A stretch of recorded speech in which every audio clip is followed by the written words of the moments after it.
On today's show, we'll be asking questions like, why do so few people have friends at work? What makes it so difficult to connect? Even after the pandemic, when you're in person and online, there's still a big gap. And is it that healthy? And lastly, of all the people who find it most challenging to connect with people, why are most of them men? That and more will be given to you to make note of and do stuff with on this episode of Speak on Stage. Welcome to Speak on Stage with Dave Crane, the podcast where we unpack the art and science of public speaking to help you command the stage with confidence and authority. I'm your host, Dave Crane, and as a seasoned speaker, coach, and entertainer, I've had the privilege of helping thousands of individuals like you to unlock their true potential on stage all around the world. Each week, we'll bring you candid conversations with industry experts, successful speakers, and thought leaders, delving into proven strategies, practical tips, and personal anecdotes to empower you to become a captivating communicator. So whether you're a seasoned pro looking to refine your skills, or a beginner taking your first steps onto the stage, this podcast is your go-to resource for mastering the craft of public speaking. So grab your notepad, open your mind, and get ready to amplify your impact as we embark on this journey together. Welcome to Speak on Stage with Dave Crane. Together, let's jump and grow wings on the way down. So as always on the show, loads to get through. Now, if you're watching it live, and hello if you are, and if you're not, hello anyway, then feel free to share comments, tell us whereabouts in the world you are, and if you've got any questions, please feel free to ask, and I will answer them as I see them come up. If this is a replay, then I will answer all the comments, but later, and it's really hard to tell the difference between them because I still look the same. It's just that you're going, Dave,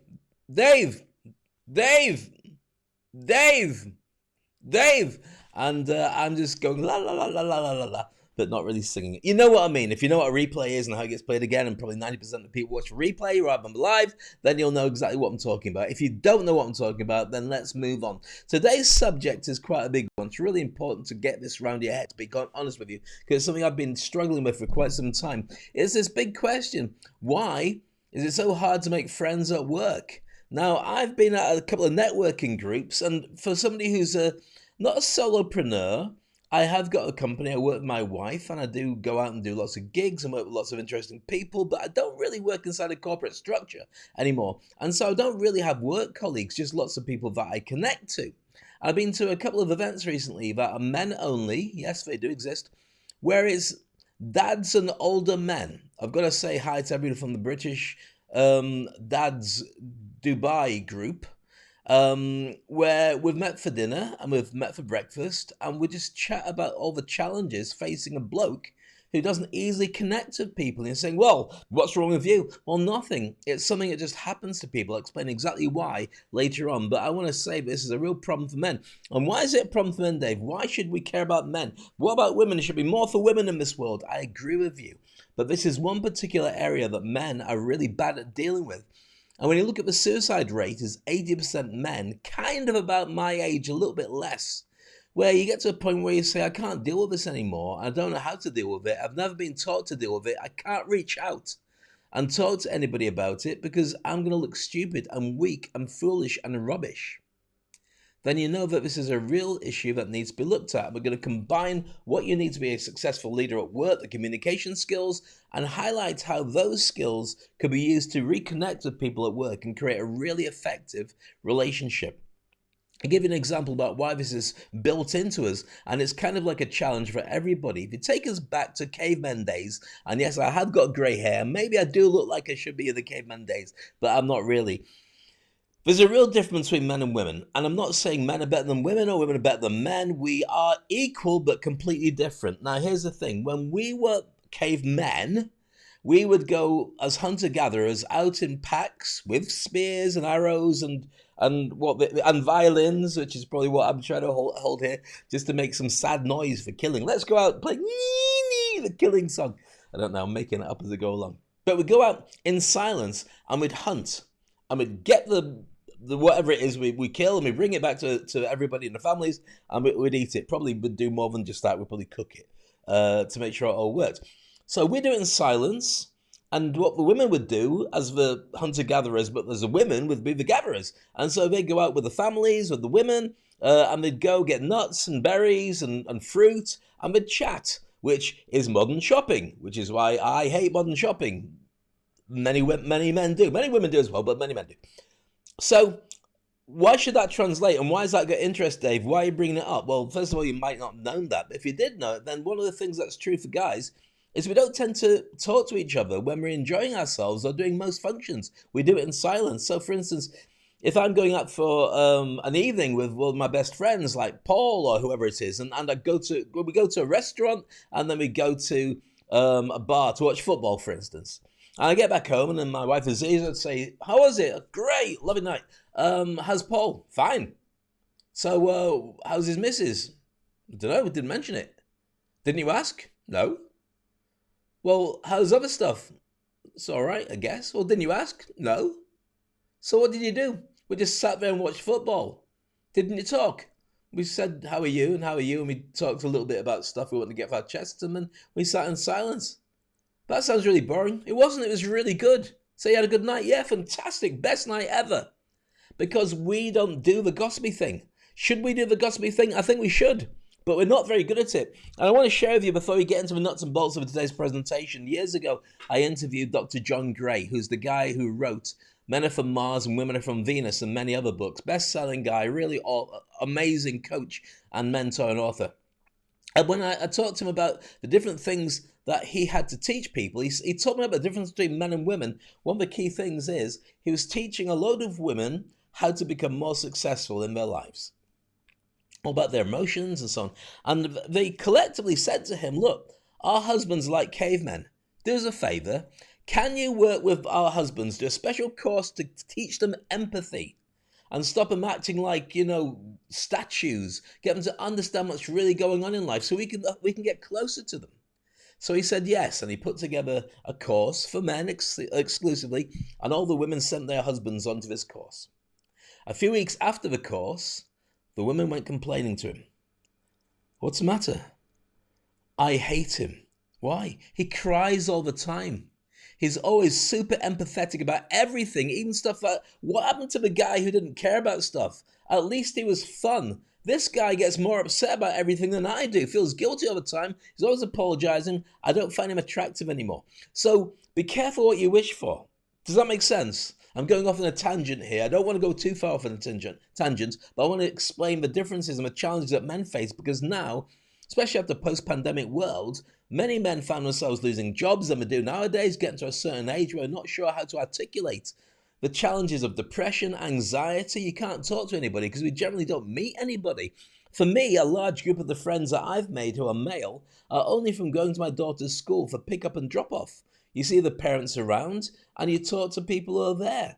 Generally, my friends have been the dads of my daughter's school friends. Because the women talk, and when we do a social, then we get to meet them. And some of them are great guys. But that's not the point. The point is, it's not natural when you're not going out on an evening because you settle down with a family to necessarily go and bump into people, unless it's a business networking event, in which case it is different. And we'll touch on that in a little bit soon. Does that make sense so far? Are you with me? Give me a yes, Dave. Or in your mind, give me a yes, Dave. If you're watching on TV, then you can quite do it on the live stream. Or if you're listening to a podcast in the car or just on a plane, just go, yes, Dave. And the person next to you say, what? Why do you call me Dave? Yes, Cyril. That's better. Carry on listening to your podcast if they're called Cyril. So let's get back to the challenge here. Why is it so hard to make friends at work? I'm going to share with you some ideas that will hopefully make it a lot easier. Oh, by the way, welcome to the show. I've been talking for about 10 minutes so far. I've not said welcome to Speak on Stage. This is a podcast. I'm available on all the best platforms you can get us on Spotify and Apple iTunes and anywhere else that you get your podcasts from. All you have to do is subscribe, even YouTube. This goes on YouTube. Then just subscribe and you get fed this before anybody else does. So you get cunning plans in your head that you can work on before the rest of the world catches up. So with that, we're always thinking, and this is showing my age, Friends. In fact, there's only 5 of them left, unfortunately. My favourite one, Matthew Perry, passed away. But it was always seen, and I was probably about the same age as these guys when I last had a big group of friends, along these kind of lines. It's always seemed like you should be friends with everybody and get on with everybody, and life could be a real laugh, and it can be. But something happens when you settle down and you get married or you go into work on a regular basis, especially when you've got responsibility in your job. You can't quite bond and not care about the results in the same way. And so I think fewer and fewer people actually can turn around and say, I have friends like this. And if you do have friends like this, then I bid you well done and congratulations. And I'm kind of jealous, but at the same time, I love my family. I love what I have, but I realize it's really important in a post-pandemic world where most of my clients are online or in live gigs to create in-person relationships with people that you don't necessarily need to do any business with. Because the emphasis is on making sure that you have a provider as the dad. And it's really difficult sometimes to turn around and say, but what about me? How do I keep myself above water? Let me explain to you why this is such an important part of life. So when you're on a plane, and in the old days when you used to have like air stewardesses and stewards who were at the front, holding the life thing over there and tight and all the rest of it. Now it's usually done on a big screen in front of you with a TV in somebody's, not in their head, but in the seat in front of you. But they used to go, if the plane drops down the oxygen masks, just put it on your face and attend to yourself before you attend to anybody else. And that's kind of counterintuitive. If you've got anybody near you, you want to make sure that you look after them first. But why would it say that you attend to yourself rather than, for instance, looking after your kids? Well, the simple truth is, if you put an oxygen mask on your kid first and they pass out, and the plane's on fire, and if you're just about to fly, I'm really sorry, but it's an important point, then they cannot carry you off a plane. But if you put it on you, and you can breathe properly, you can carry your kid over your shoulder or in your arms or your partner off the plane and then resuscitate them on the other side. That's why it's important to be able to look after yourself first. And life is true for that as well. If you want to be able to support other people and get them to be more successful and let them know that you care, you also have to take some time to be selfish enough to look after yourself too, because then you're not looking to leech off their happiness. You're looking to share the extra that you have with other people. Does that make sense? You say yes, Dave. If it does make sense, just say yes, Dave, anyway, because I'll feel better. Or if it's a replay, you can say yes, Dave, as many times as you want, or no, Dave, because I won't see it. So let's go back to the original thing. Why is it so hard to make friends at work? Well, there's lots of reasons. First of all, let's go to this. You've got this fear of vulnerability. Imagine looking weak at work because you tell people that you need to have friends, or you're feeling bad, or sometimes it's seen as, well, we can't work with that person, we're just not strong enough. Certainly in the old world, that would be true as well. There's cultural expectations, prioritizing professionalism over personal relationships. You should not be doing this. You should be at work first. And whatever is going through your life, you shouldn't bring it to work. And that's what a lot of people do. And a lot of different cultures make that the prime reason for hiring somebody. We know that they're going to always be on the case. But we also know that the importance of emotional intelligence has proven that the most emotionally intelligent leaders make the best leaders. Best CEOs have got emotional intelligence. The ones who don't care, have got no empathy, end up getting the worst results because their staff leave and they don't see what's really happening in the market. And they don't bring out the best of all their team because they just say, this is the way it is. If you don't like it, then you can go. And it's not the way to run it anymore. So on the list of things, number 3, competitive dynamics, because so many people see their other members of staff as their direct competitors for promotion or for success at work. And that's understandable, but maybe it's not the way that you can grow your friendships at the same time. And it is a debate, which is more important. I'm just talking about your mental health here, as well as if you get it right, then when people leave, here's the thing, right?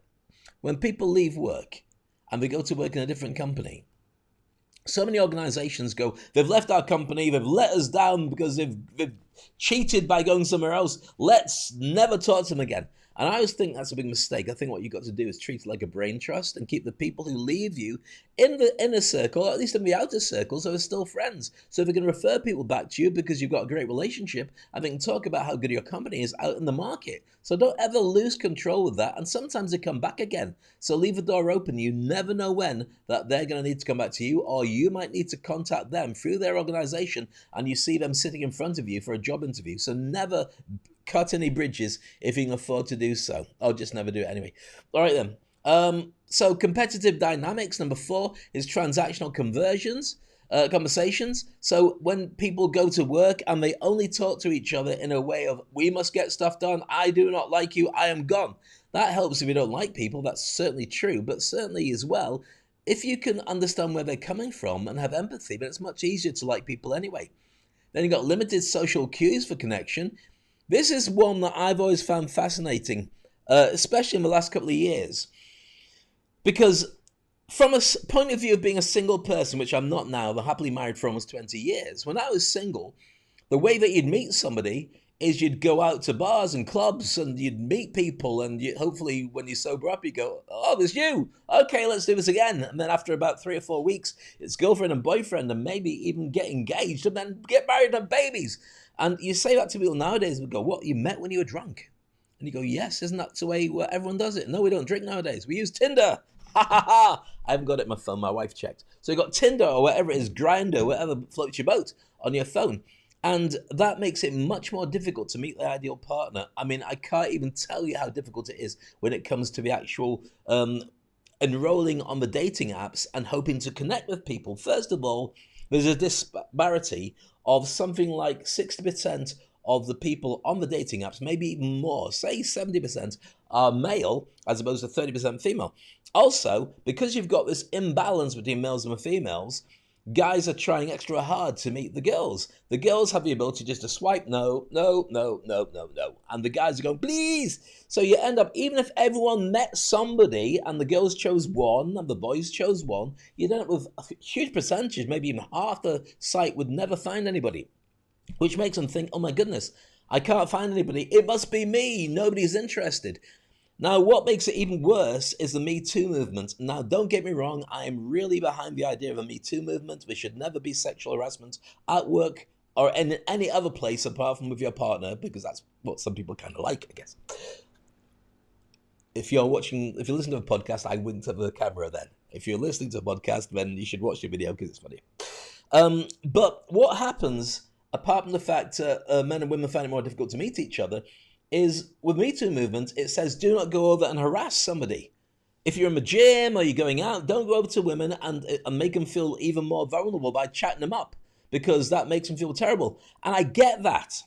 And I get that people don't drink the same way as they used to. But here's what the problem is.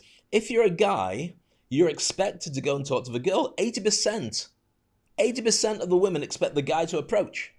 But when the guy approaches and goes down in flames, not because she's poured petrol over him, but because she's just gone not interested, then he feels even worse. So 80% of guys are worried about being accused of being sexist by going to the girls. 80% of girls want guys to do it. And so when the guy does it, he's just feeling even worse. So what happens to that? That ends up with more men not approaching women and more women not finding the right guy. We've never had it on the planet with so few people having babies because they got married, or I know you don't have to get married to babies, but there's less people having babies than ever before. One last fact I'll throw into this about the workplace before we get back into making friends bit and the thing I was talking about before. If you're finding this interesting, by the way, let me know. Let me know in the comment section. Just say, Dave, fascinating, don't know what you're talking about, but great to see you animated and live again. So when it comes to these dating apps and it comes to what women are looking for, women generally, professional women, are looking for a guy who's better qualified than them. Let me say this again. A guy who's better qualified than them. Guys are looking for, I don't know, a chick. I like her, I guess. I'm going to love her. All that stuff. So if you're a female looking for somebody who's better qualified than you, and you worked really hard to get to a certain level, you're really looking at CEO level, aren't you? So the average person you meet, you're saying, no, I can end up looking after you. I don't want to do that. I want somebody who's going to look after me at least the same, if not better. So it ends up with most people, most men in normal jobs, never being good enough for the girls. especially on the dating apps. And then it means a lot of the CEOs who are single men, who are the ideal target audience of the women who are looking for somebody better, have got the pick of everybody. Now, if you've got the pick of everybody, do you really care if something goes bad in a relationship? No, because you've got more. You can pick another one. You're a CEO, you're a decision maker, got lots of money in a good position. You can choose anybody, it's younger and so on. So you end up with a lot of women who just adopt kids. Or don't adopt kids, or just feel maybe it's them and they're going to find the right person. Or they've worked really hard in their career and they've done it on their own. I'm not pointing fingers. I'm not trying to make you feel rotten if this is the case. All I'm doing is sharing that we do have a gap at work. And it's not just a professional one. It's a challenge about meeting somebody. And you can turn around and say, I don't want to meet somebody. And there's more people saying that than ever before. We've got incels, guys who are intentionally celibate around the world who just say, I don't want to get married. I don't want a girlfriend. In fact, I'll never ever meet a woman, so I'll just deal with it. Is this a rant? It feels like that. Let's get back to work and what we're talking about before. Okay, so why it's so hard to make friends at work, not just partnerships. Okay, so social cues, you can get it wrong. I mentioned that about the Me Too movement. Different communication styles. Some people like to be direct. Some people are emotional when they speak, and sometimes you can get it wrong and get the wrong impression from people. Work-life balance pressures, which means that when you're not at work, you want to be at home, or when you're back at home, then you're sort of talking about work. And it's really difficult to talk to somebody who's at work when you're not talking about work, because if you're not at work, why are we still talking? It's a pressure. Let's go on to the next one. Fear of misinterpretation. We kind of talked on that before. People might think your intentions are misunderstood. So if you're getting very close to a female client, are you being pushy? Are you being supportive? Are you allowed to do that, or are you being creepy? A lot of people have a different choices of what they think of that, and so in most cases, you just don't do it. I've never had a situation like I do right now, where when I meet a female, I don't hug, I don't kiss, I might shake her hand. Most of the time I nod. Now, I know I'm based in the Middle East, I'm based in Dubai, where that's kind of like what you should do in the different societies that you have. But I've never felt like that about everybody, and I kind of do now because I don't want to give the wrong impression. And my wife's all right. It's not like she's watching with a big gun saying, don't go near chicks. She's basically supportive, but I just feel that there's a gap that we now have between people that we've never had before. So difficulty finding common ground is one of them. And number 10 is lack of role models. Now, we could go into this. We won't go too deep into this because it's such a big subject to get your head around. But the lack of male role models is a lot to do with the fact that there's a lot more divorce than ever before. There's a lot of people who would normally learn from their father how to do this. And because a lot of people are being brought up by their mum, they end up with a dislike, can I say that, of the male role model because of experiences that the mum's been through. And when you're brought up to be in a mum's speaking and very little access to dad style relationship, you do something that's really weird. And what's that, Dave? You end up going into the friend zone because every time you meet a female, you want to make friends with her. You don't want to date her? You do. You don't want to be her partner? You do. But you think, without being creepy, I can be her friend first. And then after that, maybe she'll learn to love me and then fall in love with me. And then we can do jiggy jiggy. I can't believe I said jiggy jiggy on LinkedIn, but I did. And here's the problem. Once you're in the friend zone, you can't get out. There are very few women on the planet who would have a guy who's great and a really good friend and then convert that into a boyfriend. Why would you want to waste it? Get a boyfriend, and leave it to the friend zone guy because he's so attentive. Why would I spoil that? Now, this is not a show about dating. I don't know why it's turned into this, just probably because I'm just talking about a subject about work relationships, and there's lots of other relationships involving bosses and subordinates and so on, and suppliers and colleagues, which I should really be talking about more, but let's just do the male and female thing because it was on the top of my mind for some strange reason, and it's not because that's the only thing going through my head. It's just when I started talking about this, it was kind of there. So it's really difficult to get the right balance, and I think it's really important to learn to speak business personal. And what's business personal, Dave? Well, it's this. When you're at work and you're getting through a tough job, do it with warmth and empathy. So that means you can be honest and open with the people around you, and you can tell them what's going on. And it doesn't mean you're necessarily being weak to share with them how you feel about stuff. And just by doing that, you do become closer, and it does become a better relationship that you can both lean into.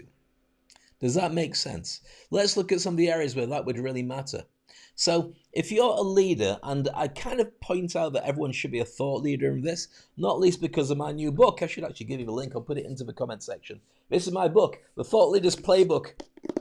It's a big, thick book, and this is all about how to position yourself as a thought leader to find even more success, because you're thinking right, and you're also able to go from A to Z, or A to Z if you're American, to work out all the steps of positioning yourself as the best in your industry in speaking and branding and so on. I digress. Where was I? Okay, going back to this. Effective communication skills for leaders. Once you know how to do the things I'm just about to share with you, then you'll be seen as a leader because you'll be more adept at doing it than anybody else. So you're going to talk about the different areas. Let's look at interpersonal communication, the ability to talk to other human beings. Written communication, the ability to write stuff down that has the impact that you want it to all the people working above you, below you, at the side of you, or on the other side of the table from you. Conflict resolution and difficult conversations that you need to be able to have with people. Sometimes things don't work out brilliantly, but you can still make it professional and you can still keep it personal without necessarily burning that relationship. Your team communication and motivation, great opportunities to talk to people and get them on your side and get on their side as well. These are all communication slots that are great for you to learn, and as a leader, just by doing it effectively, you got the ladder of people's estimations on who you are and what you can do. Negotiation and influence, every single one of these steps is a chance for you to really position yourself as a great communicator and somebody who they want to get closer to professionally and outside of work, because they just like who you are and what you do. They might be asking for advice, or it might be something deeper than that. Crisis and change communication. This happens all the time. Remember, if you can do these really effectively, then you can also use them in personal relationships. And so you can help and advise people on what they need to be able to do to make their lives better. Cross-departmental and functional communications. So when you're working with somebody in a different department, as often does happen, and you're thinking, they're the enemy, they're not really, but they are kind of. And if you can get it right and you build up so you do well and they do well, then they want to have the best interest for you in the future as well. It's a very effective way of making friends, especially if you don't see each other too often. So you've got a familiar face. If you pop over to their office or you pop over to their particular part of your office, then you've got a friendly face who respects you and wants to be connected to you. And you've got presentations. Now, I talk about being on stage and, talking to thousands of people, but in truth, for most people, presentation skills are just for small groups, small teams, or even one-to-ones with people. If you know how to do this effectively, then there's body language, there's tone of voice, there's the things that you say, there's empathy, there's listening more than you speak. There's lots of ways of being able to understand the people and create that great relationship. The rule of thumb for all these things, by the way, is whenever you talk to people, always think, what's in it for them? And always think, whatever I say to them, is it going to leave them better off than they were before I first started speaking? And I know you're thinking, well, not if you're going to sack them and get rid of them, but can you say it in a way, I know it's difficult with this one, that will leave them better than they were before? Okay, forget about the fact they might be losing their job, but could you say, but I'll still help you as much as possible, even though you don't fit in here now, there's opportunities for you in the future, and I'll give you a great resume and so on. You're still amazing, but it just didn't fit here, or we have to lay some people off. Other ways of communicating that would really change the game, so you don't leave it as like, we hate you, goodbye. Number of times that I've worked in companies and we've parted ways, that's probably why I've spent the last 30 years as an entrepreneur, not working for anybody else, because I can't handle the idea of bad management. You might feel the same way.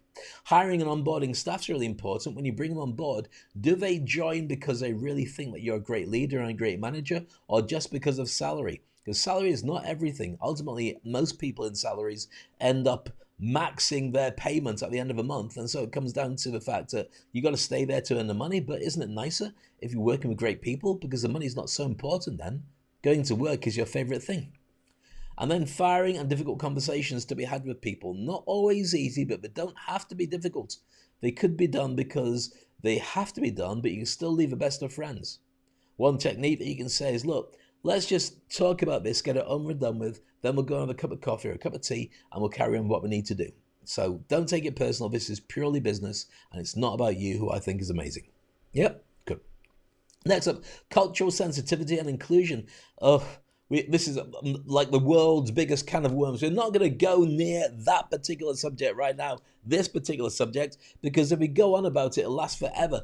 Cultural sensitivity and inclusion is a massive challenge because sometimes you just get it wrong when you're trying to get it right. And you can say the wrong thing because by culture you mean one thing, they mean a different thing, and it offends everybody. It does matter, and sometimes the best way to do it is to ask them, how would you like me to say this? I don't want to get it wrong. And in most cases, people will look at you funny and go, okay, well, this is what I feel when you say it a certain way. And this is how I'd like you to say it. And once you've made your way around that particular minefield, not only are you better at doing it, they feel more comfortable and you've bonded, but it means you won't be making that mistake necessarily in the future, unless the person you meet is exactly the opposite, in which case you say, I can't believe you said that, I hate you, I'm never working there again. What did you say that mattered so much? Not sure. All right, moving on next. So we've got cultural sensitivity and inclusion, but next we've got problem solving and decision making.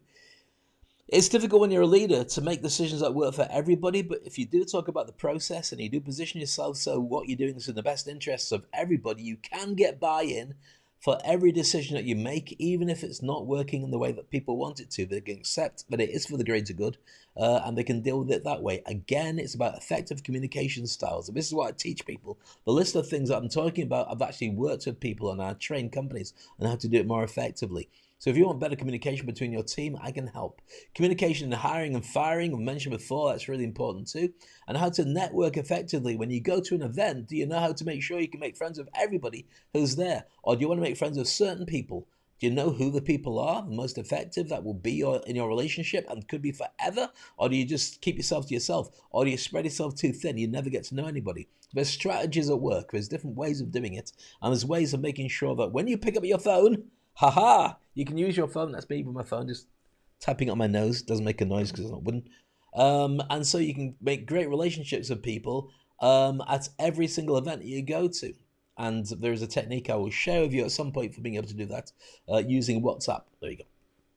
So let's look at a very, very huge list of leadership communication touch points that every big leader should know about. There's interpersonal communication, written communication, conflict resolution, difficult conversations. You've got team communication and motivation, negotiation and influence, crisis and change communication, cross-departmental and cross-functional communication, presentation skills, excuse me, that was my breakfast, fighting its way back. Too much information, Dave. Yep, sorry. I'll delete it and edit out of the podcast. I won't, I'll just forget it and post it anyway. So presentation skills for small groups and one-on-ones, hiring and onboarding, firing difficult conversations, culture sensitivity and inclusivity, problem solving and decision-making communication, and communication in hiring and firing. Let's just take it as that and add one more at the bottom, which is how to network effectively. These are all things that every boss needs to know, but every manager needs to know, because if you don't know how these work, then you're missing out on great opportunities to create great relationships amongst your team and also for you with others. So if you're feeling a little bit lonely and you're thinking, I don't know anybody at work, then this is the touch points that are legal within your organization without being creepy, where you can create great relationships with everybody and create lifelong friendships where they respect you, they know you, they trust you, and also they know that they can talk about you with other people with favor, knowing that you are the real deal. So if you're wondering how to do all this, let me share with you the Personal Branding Accelerator Program, which allows you to grow your brand, especially if you're an SME. It's a really powerful way, if you don't work inside an organization, to create a relationship with the outside world, so then you will make more friends. It's available. I'll put the details into, in fact, if you go to speakonstage.com/upgrades, you'll find it in there. I haven't got a link here, but you'll see exactly what I'm talking about in a minute. There we go.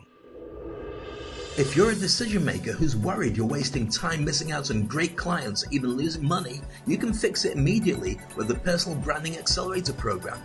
I help game changers like you build a personal and business brand that automatically attracts clients who want to invest in you. Imagine waking up and feeling unstoppable because your ideas turn into dollars every time. Get booked onto podcasts, master LinkedIn, and attract clients immediately with the Personal Branding Accelerator Program, and discover the future successes you deserve right now. So that's what I was talking about, the personal branding accelerator program, which I mentioned there. Okay, so if you have any questions, by the way, then please feel free to ask them directly. You can get in contact with me on all my social media, or you can get me on this particular thing on LinkedIn, and make sure you do connect with me and follow me there. If you're looking for me to work with your team, whether it's a big team or a small team, then now's a great time to do it. I'm busy working with people all around the world. It can be online and offline, especially if you want to include sales in this, which is really important.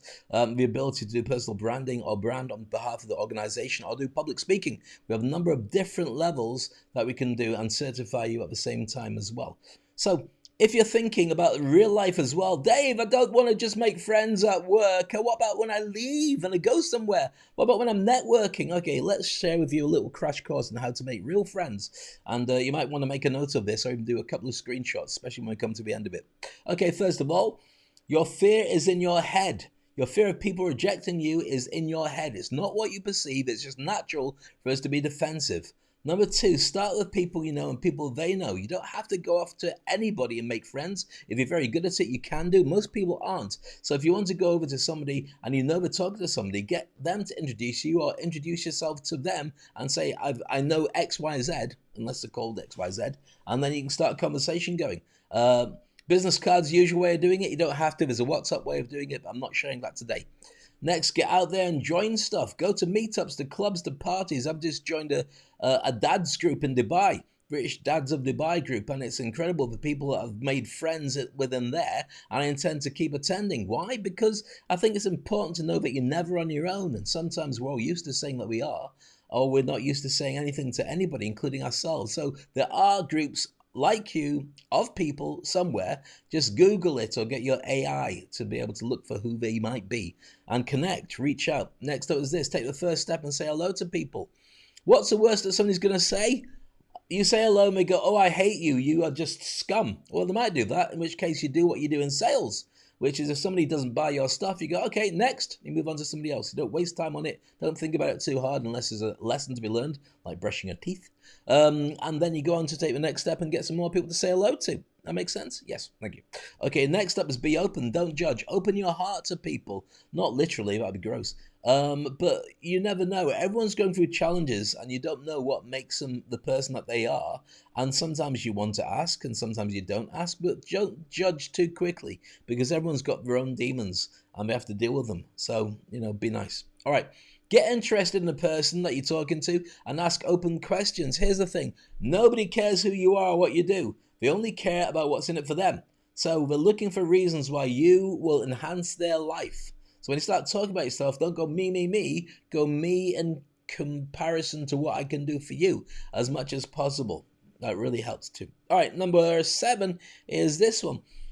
Connect with genuine interest to give it to them too. That's what I said. Make sure that when you do talk to people and you talk about yourself, it's about how can you relate it if that's good for them. Because if you are always concerned about what's good for them, they will then reciprocate, which means do the same back for you. Number 8 is this: be yourself. Do not fake it. People can tell. Be transparent. I tell people I'm 57, going to be 58 in a couple of weeks, years old, almost pushing 60 now, and I'm a little bit overweight. I do feel my age sometimes, and I'm grey, but I have an amazing life, and I look forward to many, many decades of even better things. I've set myself a target of writing 7 books. 7 books. I've got this one, another 2 written, another 3 written actually, but not in print yet. I'm going to add another 3, and I was brainstorming the other day, and that's going to happen. So I've got ambitions. I don't lie about it. I just tell people how I am. But here's the thing about lying.